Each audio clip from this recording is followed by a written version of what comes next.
Democracia. Rusia retoma críticas por retenidos en base naval de Estados Unidos. Democracia. Formulé el primer pedido histórico de perdón a las víctimas de las graves violaciones de los derechos humanos. Democracia. Solo noticias. El siguiente programa es de clasificación O, de opinión, apto para todo público. Democracia M y Democracia TV presentan Diálogos con Francisco Rocha. Diálogos.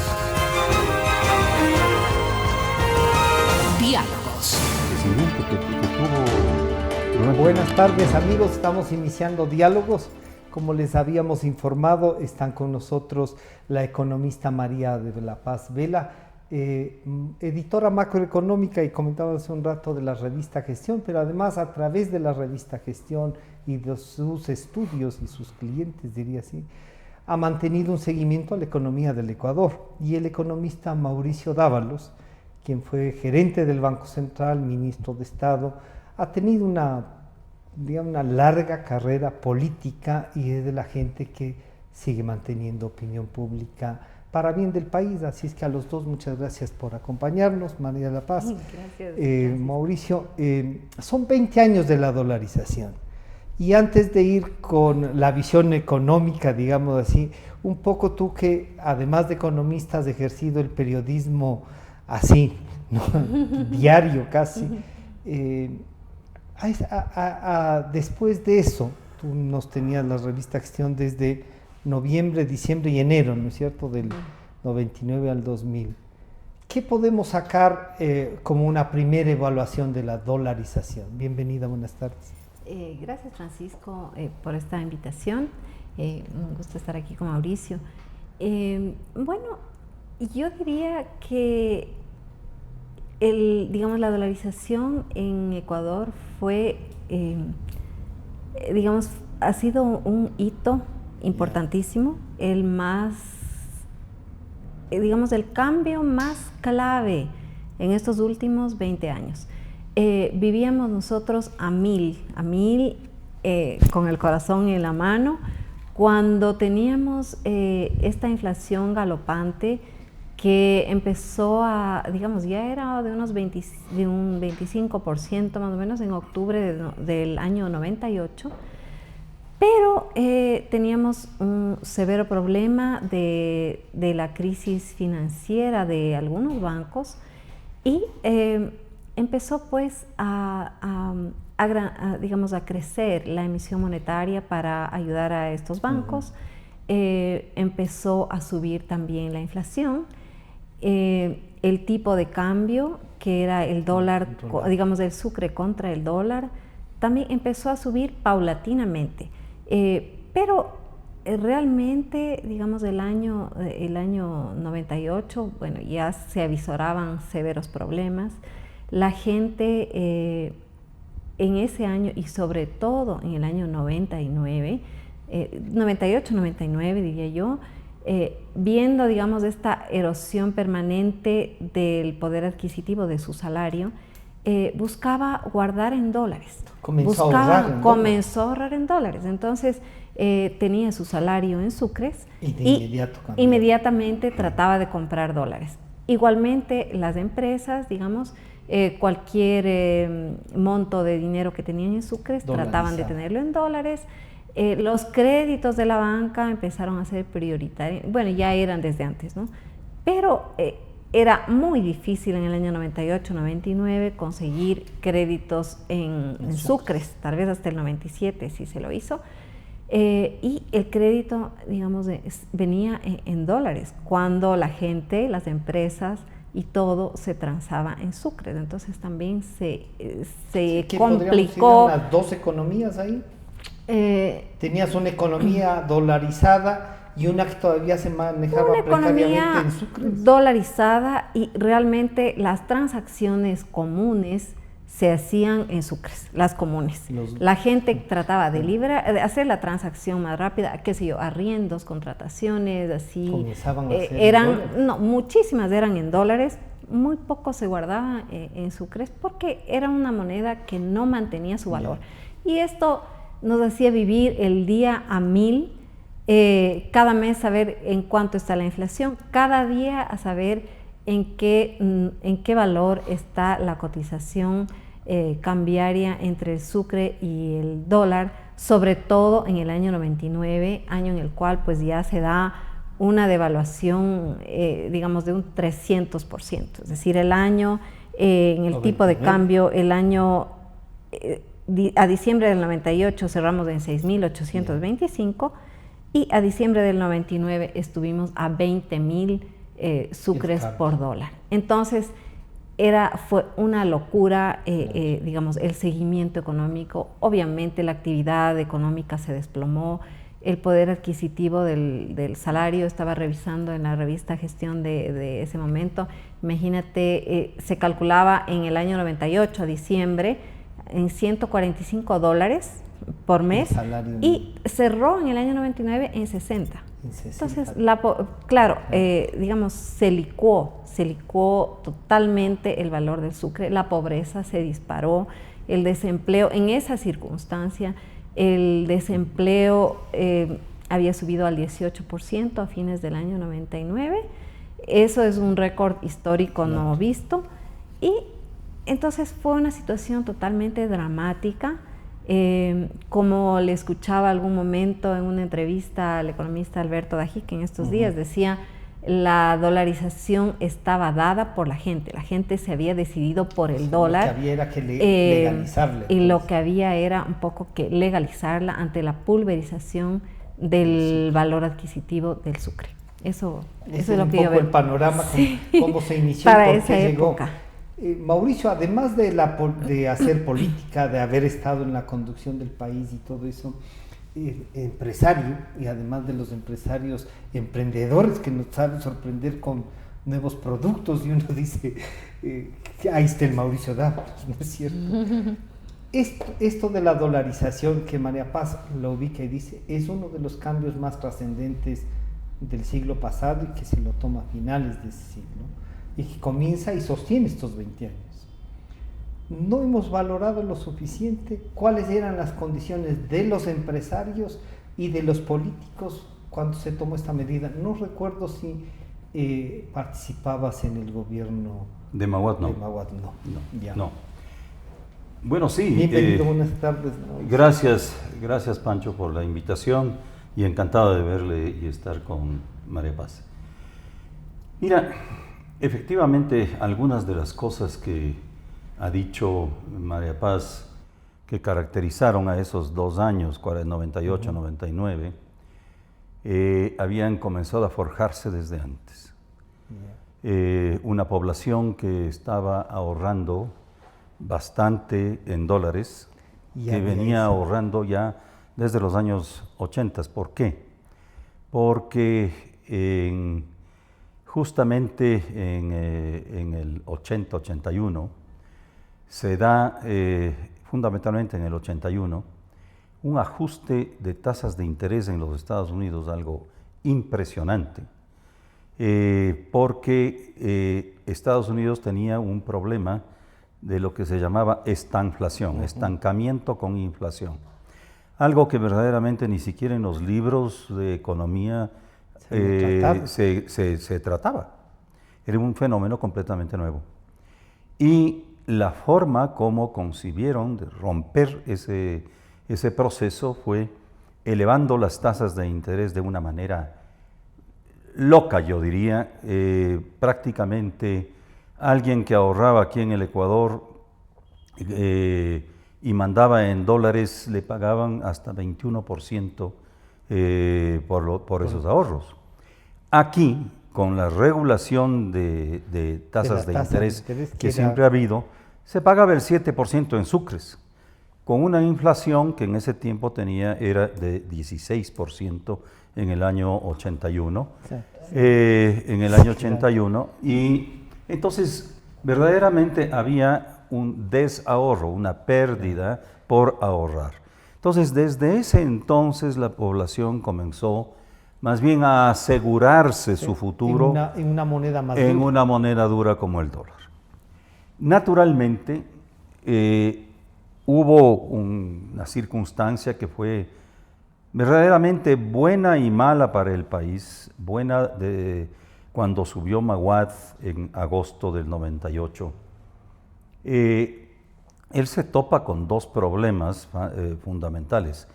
Uno, que el día en que estaba inaugurando su gobierno, le comunican que había movilización de tropas del Perú que podría atacar al Ecuador. Un nuevo conflicto. Y entonces él se centra de una manera total, absoluta, sin ni siquiera dar un pensamiento a los otros problemas, especialmente al económico, que era un problema económico grande y financiero, que era un problema absolutamente grave ya. Y entonces se dedica completamente a eso. Se firma en octubre del 98 el tratado y luego sigue inaugurando los hitos de ejecución de ese tratado conjuntamente con Fujimori, ¿no? Es apenas en diciembre del 98, cuando en una reunión en Loja con su gabinete, que el ministro de Finanzas tiene chance de describirle la grave situación económica que pasaba el país. Y naturalmente es famosa la frase de Maguad en ese momento, tan mal estamos. Entonces, desde ahí es que el hombre comienza a atender el problema, pero era un problema que ya verdaderamente hacía agua por todos los costados. Ahora, probablemente, si es que se lo enfrentaba desde antes, porque no era en el momento de Maguad, claro, no era desde antes, esa circunstancia desde del antes, momento. Claro. Podría haberse enfrentado de una manera que hubiera mantenido la moneda nacional y que no habría ido a desembocar en un problema, especialmente el financiero, fue terriblemente grave, porque el que luego de todo lo que pasó en 98, 99, terminen quebrados el 70% de los bancos, eso es algo terrorífico. Pero eso pasó simplemente porque desde hace años antes se comenzó a desregular el sistema financiero y naturalmente la Superintendencia de Bancos no hizo tampoco lo que debía haber Paz nos hecho. recordaba ahora, Mauricio, unas declaraciones del ex vicepresidente, el economista de aquí, que fue justo en ese gobierno donde se desregularizó en el tiempo la banca, del arquitecto y Durán. algunos dicen, esa consecuencia la pagamos en el 99. Claro. Pero, y ahí esos bancos, y mucha gente que dice, si alguna cosa no le perdonan es el congelamiento, y ya la dolarización, ya no es que no le perdonen, sino por suerte tomó esa decisión. Pero los bancos desregularizados, sin control, ¿y qué hicieron con la plata, diríamos, de esos bancos? ¿Y por qué no les liquidaron a los bancos en vez de liquidar el país? Con una superintendencia que verdaderamente también no actuó de la mejor manera. Verdaderamente fue una etapa extremadamente difícil, como no había antecedentes. Ahora, en mi caso, simplemente desde el punto de vista del análisis económico, yo había estado en contra de que se dolarice la economía. Pero, ¿por qué? No necesariamente por la dolarización per se, sino por las consecuencias que tendría que eventualmente tuviéramos que salir de la dolarización. ¿Qué sería? Entonces, eso me llevó justamente, ya una vez hecha la dolarización, a sacar este pequeño libro de la dolarización en el Ecuador en el año 2004. El Ecuador, en los primeros años, no logró, como lo hizo Argentina con la convertibilidad, no logró bajar tan rápidamente la inflación. La inflación se mantuvo muy alta en los primeros años. Muy alta. Con dolarización, claro. Ya dolarizados, teníamos una inflación muy alta. Pero Es a partir del año 2003 que comienza a cambiar la cosa. ¿Por qué? Porque comienza a depreciarse el dólar y comienza a subir el petróleo. El precio del petróleo, claro, pasa de las 7 a 18. las dos, y a bajar las tasas de Claro. interés en el mundo internacional. O sea, Son se dan factores, las condiciones son para- factores que fueron absolutamente críticos para que después de eso el Ecuador pudiera seguir como siguió en aguas relativamente mansas, navegando con la dolarización. Y que la dolarización verdaderamente se convirtió en un escudo extraordinario para mantener la estabilidad económica y política en el Ecuador. Porque verdaderamente con todas las sacudidas que tuvimos, Esto no había con la resistido. caída de Maguad, después con la caída de Lucio Gutiérrez y todos los 10 esas- años de gobierno. Bueno, realmente el Ecuador pudo haber Ha sido caído una tabla en una crisis de económica Sin si no precedentes. había la dolarización. Terrible, ¿no? Y luego, lo que más me llamó la atención a mí es que llega el presidente Correa en el 2007 al poder. Yo comencé en marzo del 2007 a trabajar como ministro en el gobierno de él.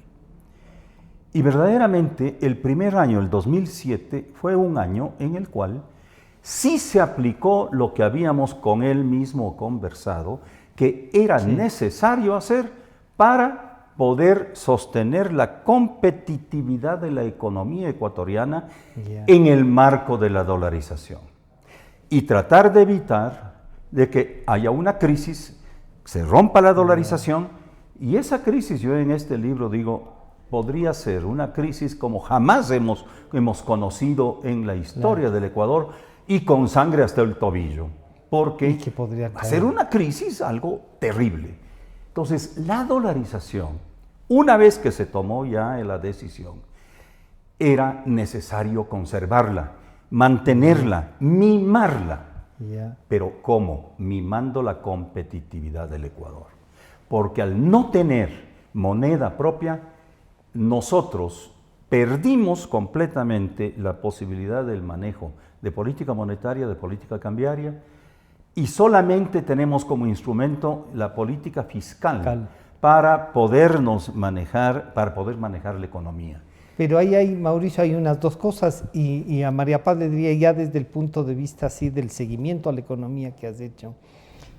Sí, o sea, esta realidad que nos lleva a tomar una decisión, algunos decían de desesperación, y les he escuchado en estos últimos días decir, no, había ya estudios para la dolarización, hubo un estudio para hacer la convertibilidad, el propio expresidente Bucarán trajo a Cavallo, se ve que el doctor Maguad también conversó con Cavallo y discutían este tema, y no, la decisión fue tomada por Maguad y dijo vamos a la dolarización. Y no necesariamente fue para salvar a los bancos, sino para, ya de lo que vemos, para salvar la economía, ¿no? ¿Cómo valorar esa decisión y si era para salvar o no a los bancos? Mira, Francisco, yo creo que para salvar a los bancos, lo que se hizo fue algo crítico y que ha sido muy criticado en el tiempo. Nosotros lo hemos criticado mucho en la revista, que fue esta idea de que hay que salvar a los bancos porque si no, con un efecto dominó iban a caer todos. Bueno, con eso fue una justificación para crecer la emisión monetaria de una manera impresionante. Yo había mencionado hace un rato que en octubre del año 98 crecía la emisión monetaria como un 35%, fue subiendo rápidamente. En diciembre estaba en 44% de crecimiento anual, en febrero del 99 en 63% y en marzo del 99 superó el 100% de la emisión.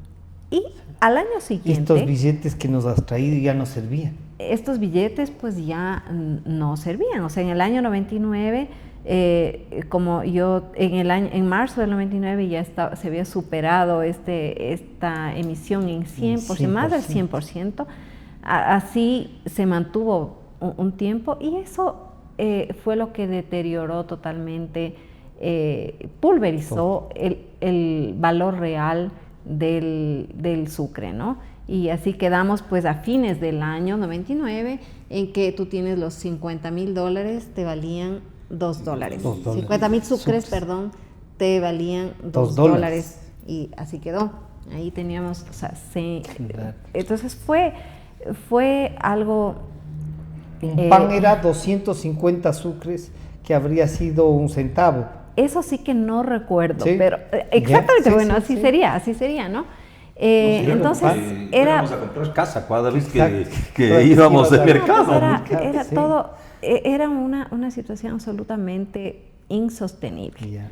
Entonces, en ese marco es que se toma la decisión de dolarizar, cuando justamente se había dicho que no, o sea, unos días antes asistimos a una rueda de prensa, había dicho el presidente había dicho que no, el gerente del Banco Central negó totalmente un jueves o un viernes, y el día lunes se había tomado la decisión de dolarizar. Esa medida no hay que anunciarla, sino tomarla. Quizá fue eso, digamos, eso yo ya no me lo conozco, tomando... pero se discutía de la convertibilidad de la dolarización, digamos, 1 o 2 años antes. Nosotros mismos lo publicamos, esta discusión, incluso, sí, o sea, fue uno de los artículos clave tal vez de la revista Gestión en esos momentos. Y, digamos, lo que al dolarizar se cortó esta posibilidad de que la política monetaria sea manejada, y se hablaba, se ha criticado de que exactamente fue una decisión política el haber hecho una emisión tan grande, el haber decidido el salvataje bancario desde el Banco Central, por encima de muchas otras consideraciones como era la inflación, el tipo de cambio, en fin.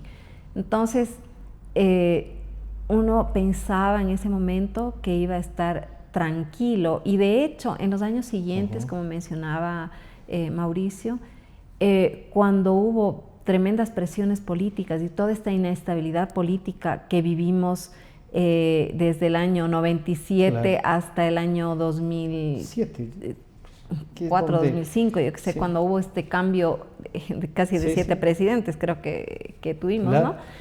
Se mantuvo, digamos, a pesar de ese drama político que vivíamos, pues la economía se había abstraído de la vida política. Se pudo abstraer, y eso yo creo que fue, digamos, un oasis en medio de esa desesperada situación política que teníamos. La economía en ese momento nos estaba dando paz al ciudadano, al empresario, al inversionista. Y claro, nosotros decíamos, bueno, lo que sí, o sea, uno de los preceptos de la dolarización era mantener una política fiscal austera. Hablábamos de una camisa de fuerza que implicaba que el gasto vaya a sujetarse a los ingresos. Los años anteriores que nosotros habíamos vivido de un déficit fiscal galopante también nos habían dejado esa enseñanza, que en la política fiscal había que ser muy cautos. La dolarización nos obligaba a esto, de no gastar más allá de los ingresos. Y eso duró, pues, yo creo que hasta 2006, máximo hasta 2007. Y ahí tenemos un modelo económico que se implanta con fuerza, con una idea absolutamente contraria al principio mismo de la dolarización, que era de conservar una política fiscal equilibrada. Entonces, claro que cortamos ese brazo de influencia política en la política monetaria, quedándonos, por otro lado, con un problema de posible competitividad, que lo hemos visto en estos últimos años, con esta posibilidad, esta imposibilidad de ayudar al comercio exterior con una devaluación, etcétera. Eso, digamos, ha pesado y pesa gravemente ahora en la economía. Pero estábamos confiados en que, y así se manejó, digamos, la política fiscal iba a ser seria y equilibrada, y yo creo que en los años siguientes a la dolarización, tal vez en los 5 años siguientes, 6 y quizá hasta el 2007, hubo ese equilibrio, ¿sí? Como que habíamos aprendido de nuestros errores, de esos feroces déficits fiscales que manejamos en los años, a finales de los años 90. Pero viene este modelo económico que es el que, digamos, hemos criticado nosotros desde la revista, y yo critico todavía porque no hemos salido muy de fuertemente, ese, ¿no? porque ha sido un golpe terrible a la estabilidad, a la sostenibilidad de la dolarización, el hecho de que se tenga un modelo en el cual se gasta más de lo que ingresa, y se gasta mucho más allá de las posibilidades. No solo eso, se busca un endeudamiento, o sea, todo lo que no se podía gastar porque ya no se tenían los recursos, se busca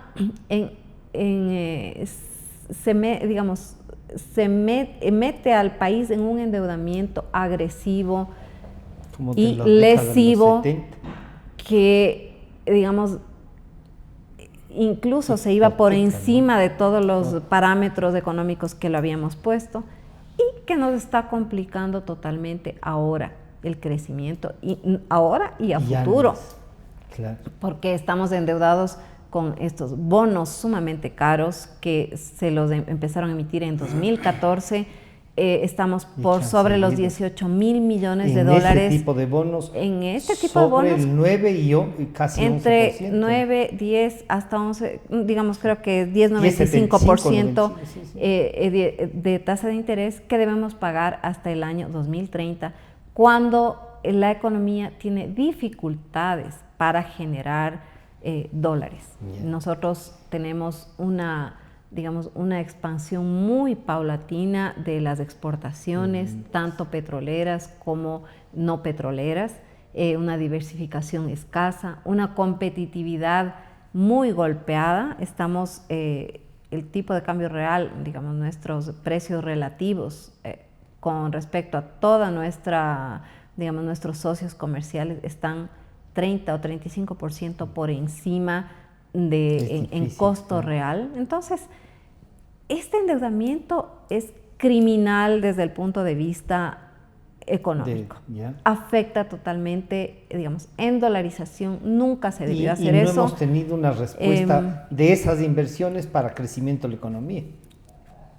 En una economía que se ve complicada, que se ve, ¿qué inversión viene acá cuando de punto de partida está viendo que la producción interna, que los costos internos están 30-35% más altos que los vecinos? Y que al tener dolarizada la economía no es fácil, digamos, eso, ¿cómo se compensa? Todo lo contrario, con la apreciación del dólar que ha venido sucediendo en estos últimos años, nosotros también nos hemos, digamos, el dólar... nos ha servido en unas cosas, pero nos ha vuelto un país caro. Nos vuelve un país caro, mientras que todas las monedas regionales de nuestros vecinos comerciales, Colombia, Perú, se deprecian, pierden valor y ganan competitividad, al menos por precios. Por otro lado, nuestra agenda interna de productividad no se ha movido en nada, y eso nos vuelve el problema estructural sumamente crítico. Nuestra manufactura, o sea, todo lo que es industrial se ha ido perdiendo. Entonces, y además con un poder de compra del ecuatoriano que tiene su salario en dólares, que le impulsa a comprar afuera, ¿no es cierto? Volvió, claro. Mucho más barato. Entonces, esos problemas han permanecido ahí, y eso es lo que me parece imperdonable del modelo económico que nos rigió en los 10 que no ha variado más mucho años. No ha variado mucho, ¿no? Y eso me parece que ha puesto una cuestión de una incógnita sobre la sostenibilidad económica del país, incluso sobre la estabilidad de la dolarización, ¿no es cierto? Mauricio, corremos entonces el riesgo de que esto que anunciabas, una posibilidad de salir, que los ecuatorianos han dicho hasta en un 92% que no permitirán que nos pase eso. Pero, o sea, estudiando, y a ustedes les toca estudiar incluso esas posibilidades que parecería no se pueden dar, les guste o no a la mayoría, las condiciones están para que reinventarnos la dolarización, virar de alguna manera el carro, y cuando hablan de competitividad, los dos han coincidido que eso se ha perdido. Hay alguna gente que dice la competitividad es justo seguir en el modelo este de poder vender más, claro, y en algunos casos de tecnificar y eliminar trabajo. Si no hay trabajo, entonces ¿con qué la gente puede comprar? Así sea con un salario dolarizado. El futuro de la dolarización y de nuestra economía, así como nos plantea María Paz, con todas estas dificultades, ¿cómo debemos enfrentarlo? Mira, yo creo que, repito, considerar la salida de la dolarización es algo que es terriblemente peligroso, sobre todo con consecuencias económicas, políticas y sociales que pueden ser terribles, terribles. Pero Mauricio, perdón, sin embargo, un cortecito ahí, disculpa, pero hay alguna gente que tiene la tentación de poder volver a esta de la emisión, a pulverizar el salario mínimo y ahí generar competitividad. Sí, sin embargo, es que la competitividad no es eso. Pues es.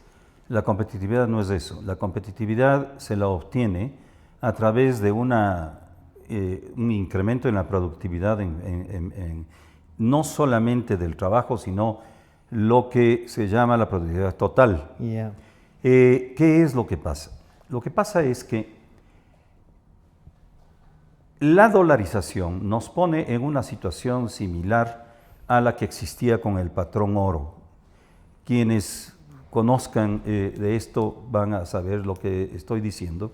El problema es que con el patrón oro, la cantidad de moneda que podía emitir estaba absolutamente en proporción con las reservas en oro. Se aflojó eso con el modelo de las reservas en oro o en divisas. Pero en definitiva, la dolarización te pone una camisa de fuerza por la cual tú solamente puedes funcionar con dólares en la economía cuando tienes un excedente de tus exportaciones sobre tus importaciones, cuando tienes un excedente que te deja un saldo positivo en tus flujos de capital autónomos, o caso contrario, lo que se ha hecho no son flujos de capital autónomos, que quiere decir inversión, por ejemplo, extranjera, sino endeudamiento. Pero eso tiene un límite, como perfectamente decía María Paz. Esto, el límite ya lo sobrepasamos. ¿Por qué? Porque un país, mira, muchos para justificar el nivel de endeudamiento dicen, no, pues pero Estados Unidos tiene una deuda mucho más grande, claro. China y los países europeos, los porcentajes sobre el PIB se pasan sobre muchísimo el 100%. más. Sí, pero las economías son distintas, funcionan en una forma distinta. Yeah. Los Estados Unidos son el dueño de la moneda y ellos se dan el lujo de verdaderamente estar endeudados con el mundo, pero no hoy, sino esto viene desde los años 50. Claro. Pero el mundo no les puede cobrar. ¿Por qué? Porque usa su moneda para todas las transacciones comerciales poderosa, y financieras. La China poderosa comercializa en dólares. Para las transacciones comerciales y financieras. O sea, el mundo funciona en base de esa moneda, del euro. De esa economía. Ahora, en estas circunstancias, a lo que tenemos que apuntar es a deshacer todos los daños que se hicieron a la competitividad para que el Ecuador pueda de alguna manera volver a no ser tan caro en su producción y pueda vender hacia Lo que afuera produce. y que la economía marche, que la gente tenga empleo, que pueda entonces animarse la demanda interna y ¿en base de qué? De la demanda externa. Pero hay problemas fundamentales, lo que yo estaba diciendo. Este problema comenzó en el año 2008 con la Constituyente. En el año 2007 manejamos la economía de una manera completamente distinta, con un plan económico del gobierno que se sacó en abril del 2007, que era absolutamente ortodoxo, absolutamente.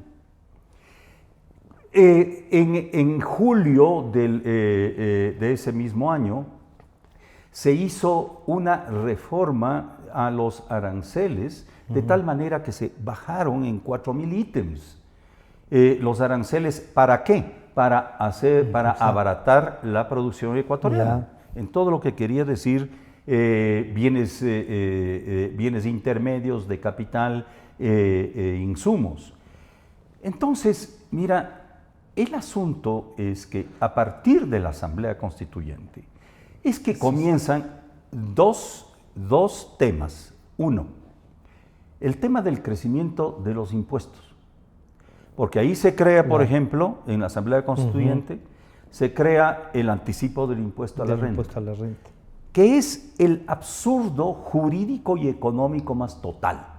Porque tú puedes poner un impuesto, pero sobre algo que real, existe, sobre la base imponible, una base imponible. Si no tienes base imponible, no tienes por qué, ni jurídica ni económicamente, poner un impuesto, ¿no? Presuntivamente pero no funciona. A partir de ahí comienzan las cosas. Pero, mira, luego en materia laboral, a través de los 10 años de Correa, se hicieron barbaridades, sin entender que una cosa es manejar las normas jurídicas con moneda propia, procesos inflacionarios altos, devaluaciones, y otra cosa es manejar en moneda dura. No se cambió, no se entendió lo que requiere la dolarización. La mentalidad seguía siendo la misma lo que requería la dolarización, sino que se continuó prácticamente con una economía indexada. En materia laboral, por ejemplo, totalmente indexada. Es malo tener una economía indexada con moneda propia, pero es criminal, mortalmente criminal, una economía indexada en dolarización. Y eso es lo que tenemos. Los ajustes salariales son así. Se mantuvo normas como, por ejemplo, la jubilación patronal, que una cosa era. Cuando no había seguridad social. No había seguridad social en primer lugar, y entonces se creó la jubilación patronal. ¿Para qué? Pero luego viene la jubilación con el seguro, el aporte al seguro, y se mantiene. La verdad es que entra gran parte del sector público también. Claro, pero la verdad es que mientras habían sucres que se devaluaban, el sector, las empresas no sentían tanto ese problema.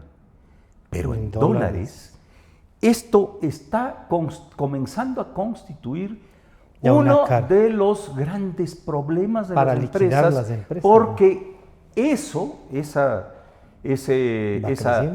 deuda, porque no es una deuda en plata, pero es un contingente, es un contingente que tienes que registrarlo en tus balances, y te carcome el patrimonio.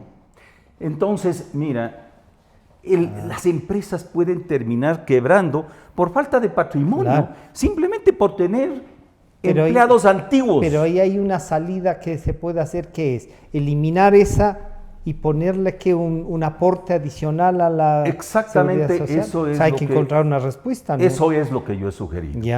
Que mediante un aporte adicional del patrono, de las empresas, eso termine y pase al Seguro Social a engrosar, para que tenga una mejor jubilación. Exactamente, una mejor jubilación. con un factor que es importantísimo, que creo que ya le han visto a este factor, porque en algo que están cocinando, según lo que he oído de declaraciones en el gobierno, algo quieren hacer respecto de esto. Con la seguridad social, ¿Por qué? Porque la jubilación patronal se la obtiene solamente si es que ha trabajado por lo menos ahora 20 años, seguidos en la misma empresa. Lo cual era para eliminar gente a los 19. Exacto, y a eso lleva a las empresas también dañan eso. Pero entonces, este aporte podría ser que se tiene que hacer para los trabajadores. Para que pueda trabajar 25, pero 30 le va años. a beneficiar al trabajador desde el punto de vista de que trabaje mejora. En donde trabaje, recibe esa aportación. Exacto. Ahora, mira, el otro asunto es respecto de la terminación del contrato laboral. La terminación del contrato laboral es tan cara que en este momento se ha vuelto un buen negocio para un mal trabajador el ser un mal trabajador. Porque en el momento en el que tú exiges a un trabajador, dice, bóteme pues. ¿Por qué? Porque además en el año 16 se hizo una reforma tan tonta que llevó a que también se le incluya, aunque sea con renuncia, pero de todas maneras se ponga el desahucio. Pero al mismo tiempo se modificó las condiciones de terminación del contrato laboral a partir de los 3 meses, de tal manera que al eliminar el contrato de un año, simplemente a los 4 meses alguien te puede renunciar, sale con el 25% de compensación por desahucio, y como si hubiera trabajado más de un año. Y el 25% lo cual es de locos. Estamos obligados a pagar. Entonces, la competitividad del Ecuador por problemas, por costos laborales, costos impositivos, porque aquí se grava la inversión. Al gravar al capital, que es lo que hace el anticipo del impuesto a la renta, es lo que hace también la patente municipal. Grava al capital. ¿Qué es el capital? Lo único que es inversión. Entonces graban la inversión. Y así una serie de otras cosas. El sistema impositivo es un sistema impositivo que nos está doblando verdaderamente a toda la actividad económica en el país, más el aislamiento en el que nos dejó el gobierno de Correa. Cuando yo me separé en el 30 de noviembre del 2007, siendo presidente también del Consejo de Comercio Exterior e Inversiones, dejé 8 tratados de comercio en discusión, incluido con los Estados Unidos. Y se fueron botando al tacho de la basura en los primeros meses del año 2008. Tenían ya una constitución distinta al pensamiento. O sea, mira, para nosotros, yo te hablo como productor exportador. ¿Qué es lo que pasa? Las rosas, por ejemplo, no entran a Estados Unidos sino pagando arancel. Nuestros competidores sin arancel. A Canadá con arancel, 11% en Canadá. Y los competidores, los colombianos, cero arancel. Los aguacates. Y ni siquiera es por falta de tratados de comercio, sino por ineptitud de agrocalidad, que no ha llevado a cabo los protocolos de acuerdo de análisis de riesgo con sus equivalentes de otros países. Prácticamente este momento el aguacate y muchísimos otros productos no pueden entrar sino a la Unión Europea. Al resto de países, no. Entonces, tenemos aislamiento por falta de acuerdos comerciales y tenemos aislamiento por falta de acuerdos en materia fitosanitaria y zoosanitaria. En esas condiciones, ¿cómo puede mantenerse la dolarización y competir produciendo para el mercado externo. Tenemos que cambiar todas estas estructuras mentales y legales para poder sostener la dolarización y María seguir Paz, adelante con la economía. Claro. ¿No? Yo estaba recordando cuando Mauricio hizo en el 2008 ya con la Constitución, con esta nueva visión, ¿no? Desaparecen también los fonditos, el FEIREP, el Fondo de Inversión de Electrificación, en donde había 1.180 millones de dólares, 3.700 millones de dólares del FEIREP, y tenías otro fondo que era de 1.400 millones. Bueno, ese fue uno de los golpes más críticos a la, digamos, a la estabilidad de la economía. ¿Por qué digo esto? Porque la creación de esos fondos, digamos, cuando uno está dolarizado y el Banco Central, digamos, ya no puede ser un prestamista de última instancia, se requieren que la economía tenga unos fondos. ¿Para qué? Para responder a los choques externos. Entonces, se necesita un fortalecimiento de las reservas internacionales, que en esa época recuerdo que Correa decía, si no se necesitan reservas, no se necesitan fondos. Entonces, esto ha sido crítico porque pongamos por ejemplo, en el año 2009, cuando todavía había un poco de estos fondos, no se había consumido todo, y cayó el precio del petróleo de una manera dramática, temporalmente, fue algo temporal, pero nos afectó muy fuertemente. Lo que se hizo fue utilizar ese colchón de amortiguamiento que era la reserva internacional que teníamos en Ecuador. Ya pues los fonditos se habían usado, me parece que en el año 2008 se metieron en el presupuesto directo al gasto, y al ingresar eso como oferta monetaria, fue pues como hacer una inyección, como una emisión monetaria en ese momento, subió en el 2008, es uno de los años de mayor inflación de digamos, toda la dolarización. No, porque después de que bajó ya había una convergencia tipo año 2004 más o menos, ya hubo, se equilibró la inflación, bajó a niveles casi a niveles internacionales, pero en 2008 por este uso de los fondos en el presupuesto del Estado de ese año, pues hubo como un recalentamiento de la economía, más dólares que producción, y eso hizo que se eleve la inflación. Pero más allá de eso, digamos, todavía las reservas internacionales eran más fuertes, estaban alrededor de 6.000 millones y qué sé yo, y con el uso de esas reservas se logró compensar la caída de ingresos que había sufrido el Estado, que había sufrido el gobierno debido a la caída del precio del petróleo. Luego volvió a repuntar, tuvimos la bonanza máxima de 2000, en el año 2010, 11, 12, 13, hasta el 2014, año en el cual más o menos en julio vuelve una caída fuerte, de la cual, digamos, poco nos hemos recuperado. Ya no se espera nunca más los precios de crudo de $100 por barril que se experimentaban en 2013 quizá.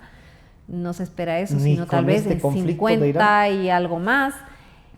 Bueno, en estos días se ha visto, ¿no? Con el conflicto Estados Unidos-Irán se ha disparado, pero no sabemos. Yo creo que eso se ha subido por encima de 60, me parece, el WTI. Más o menos está. Pero no se espera, digamos, para este año, el año 2020. Será un promedio de 50, como si parece tiene que previsto 53, en el presupuesto, más o menos, unos $53 por barril. Pero no tenemos, una de las críticas en el análisis es ver que esta economía no tiene una forma de amortiguamiento de los choques externos. Los choques externos nos llegan directamente. Pues cae el precio del petróleo, ¡plum!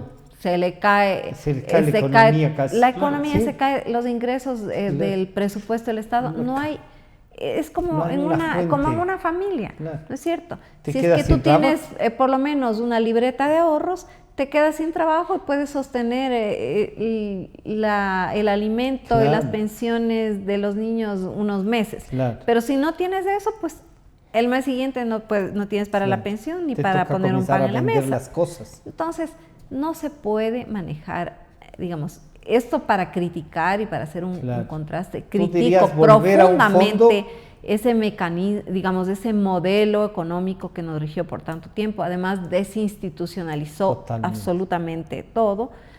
Y yo obviamente pienso que paulatinamente deberíamos volver a ir construyendo estos fondos, porque nosotros queremos y necesitamos mantenernos dolarizados.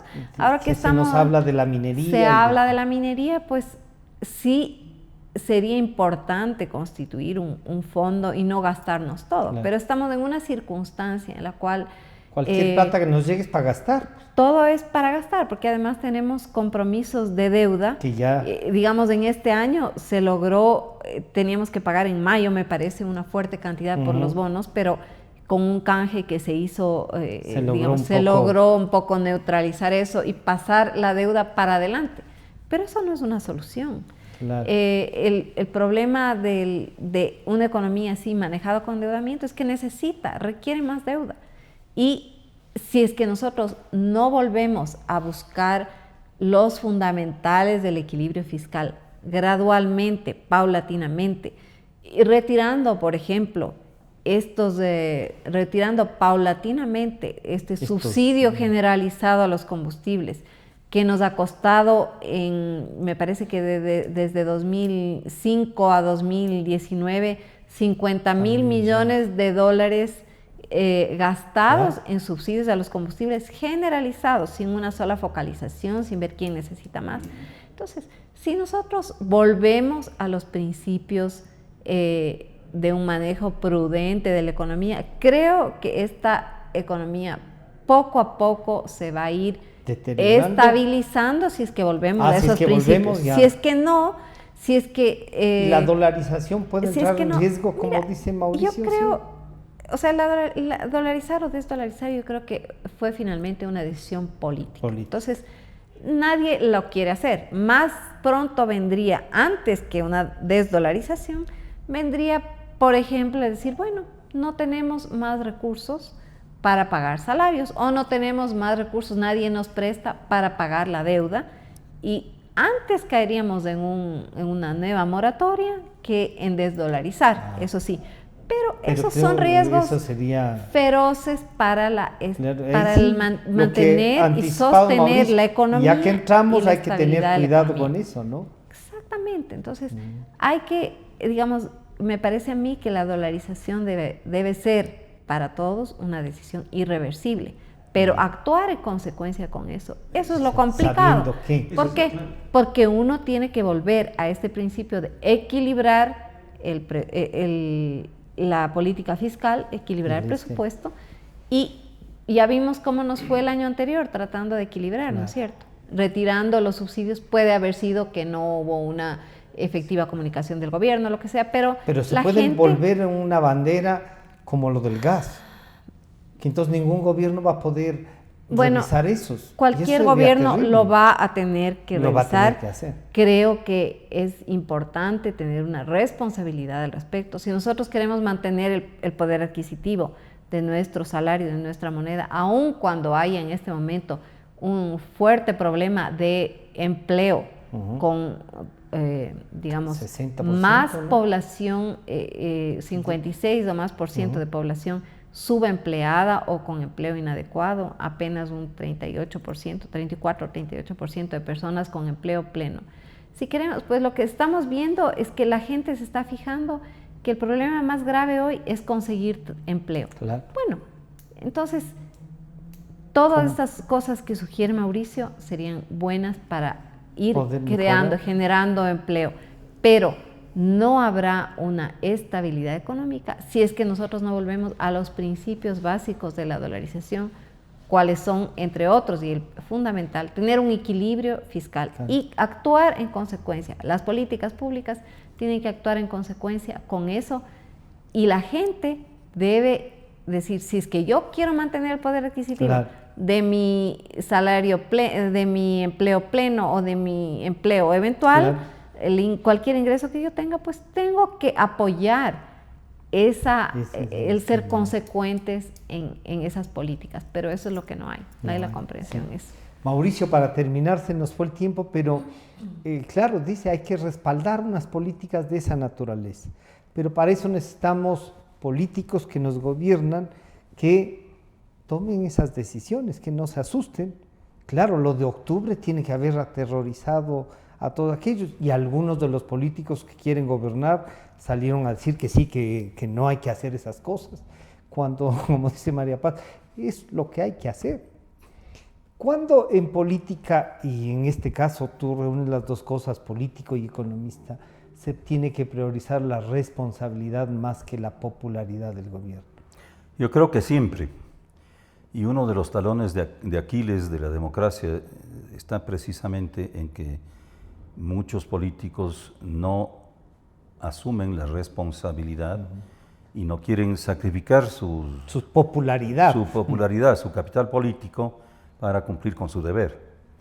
En el caso de este gobierno, yo creo que tiene una debilidad terrible y cada acción cercana al cumplimiento de su responsabilidad tiene que verdaderamente hacer un trabajo terriblemente duro con quienes tienen que aprobar, que es en la asamblea. Y muchas veces las decisiones salen absolutamente deformadas. De tal manera... Los últimos proyectos son una muestra de eso. Claro, entonces, mira, yo creo que efectivamente en un país sin partidos políticos serios, representativos verdaderamente, es muy difícil lograr este tipo de acuerdos de conformidad con lo que requiere la situación. Lo que insiste María Paz en cuanto a la política fiscal, tiene toda la razón, pero eso es una acción necesaria, pero no es suficiente. Lo que el país tiene que entender es que si no crece,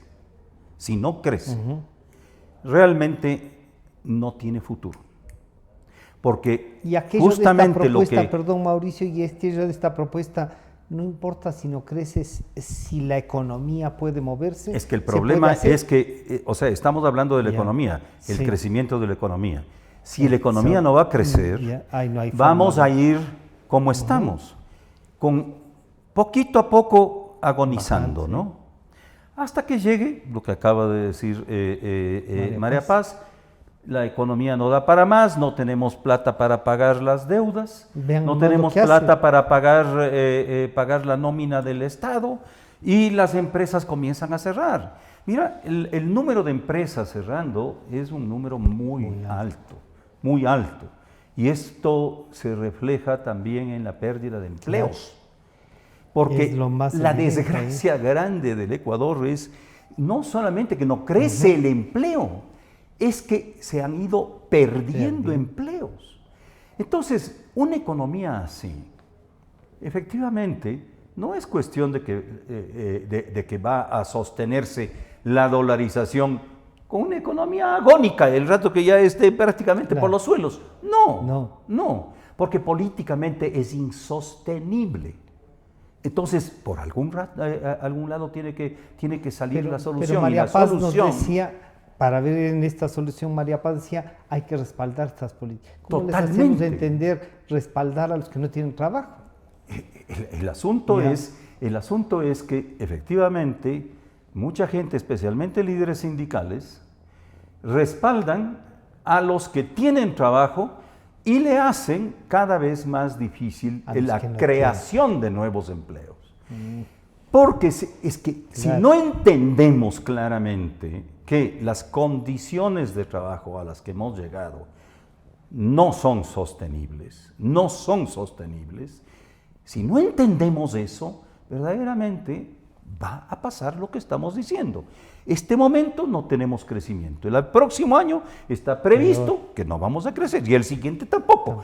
Y entonces, pero mientras tanto vamos reproduciéndonos. Y no solamente nos reproducimos, sino que recibimos gente de fuera. Entonces, el problema es verdaderamente crítico.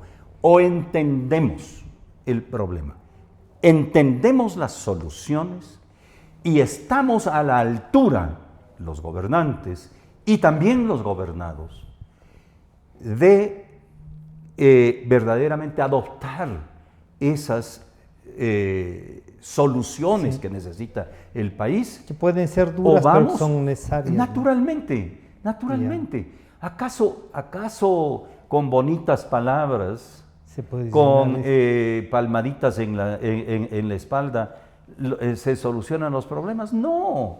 Muchas veces hay que asumir cosas bien duras, ¿no? pero con liderazgo se va adelante. No en vano Churchill convocó al pueblo inglés, no a decirle, vamos a expandir el imperio, vamos a mejorar la vida de los ingleses. No, les convocó para salvar a Inglaterra frente al dominio nazi, a derramar sangre, sudor y lágrimas. No, eso es lo que uno tiene que entender. Y el pueblo inglés estuvo a la altura de eso. Hoy necesitamos un liderazgo como entonces tuvo Inglaterra. Y un pueblo como el que entonces también fue el pueblo inglés. Mauricio, para terminar y preguntarle a María Paz también, ¿la dolarización resultó una buena medida? ¿Valió la pena esos costos duros que tuvo? ¿Sí fue una medida políticamente correcta? Mira, yo creo que la dolarización ha dado en general buenos resultados. Pero es lo mismo que si yo uso un remedio y en vez de tomármelo, me lo pongo en el ojo o algo así, puedo perder el ojo. Entonces, cada cosa tiene que ser usada de acuerdo con las instrucciones. Las instrucciones de la dolarización eran otras. María Paz, la dolarización ha cumplido un efecto positivo, podríamos decir. ¿Y políticamente ha sido correcta? Yo creo que, como decía, desde el punto de vista de la política económica, la decisión de dolarizar ha sido una decisión muy buena. No diría que óptima, porque sí se veía desde antes el problema tal vez de competitividad en el que podíamos meternos sin digamos, qué es lo que está sucediendo hoy día, ¿no es cierto? Pero creo que para pensar en su sostenibilidad y en que haya una viabilidad económica, debemos desterrar el populismo económico del manejo. O sea, y eso sería los que intentan gobernar también. Eso para gobernantes y gobernados. Ahora, el canto de sirena le encanta a la gente que le ofrezca muchas cosas, que mayor empleo, que mayor salario, que esto, en estas circunstancias creo que no es nada responsable. Y estamos aquí, bueno, en los primeros días de enero de este año 2020, que es un año preelectoral, y debemos hacer votos para que se destierre ese populismo económico, pero también pisar la realidad, ¿no? Y ver que nuestra realidad es, desde el punto de vista social, desde el punto de vista de lo que se ha planteado, de lo que se vio el año anterior, nos deja muchas inquietudes, pero bueno, con retos. Hay muchos retos y desafíos para dar viabilidad a la economía dentro de dolarización. Yo les quiero agradecer a ustedes. Bueno, aquí hay, ¿no? Aquí hay unas, yo diría, el análisis de lo que nos ha pasado, lo que nos puede pasar si no tomamos en serio también el populismo. El populismo, no hay duda de que nos ha hecho, ¿no? Ha sido una carga tremenda, ¿no? Una carga que esperemos que el pueblo ecuatoriano entienda y no vaya a aplaudir ni a respaldar a los que nos ofrecen lo que ha dicho María Paz, algo que no es posible en el estado de la economía, y Mauricio en cambio nos ha dicho, vean, vamos en serio, tomemos este plano. La dolarización fue tomada en momentos difíciles, nos ha ayudado, ha sido un gran escudo, como dice Mauricio, y María Paz dice una muy buena medida, no ha sido completa. Veamos cómo lo trabajamos. Quiero agradecer a Manavisión y a TV Color, a Manavisión que nos acompaña siempre, a nuestros amigos de la 920, y este programa estará a disposición de ustedes nuevamente a partir de las 3 de la tarde. Muchas gracias a ustedes. Nos encontramos el viernes. Sentimos lo que la gente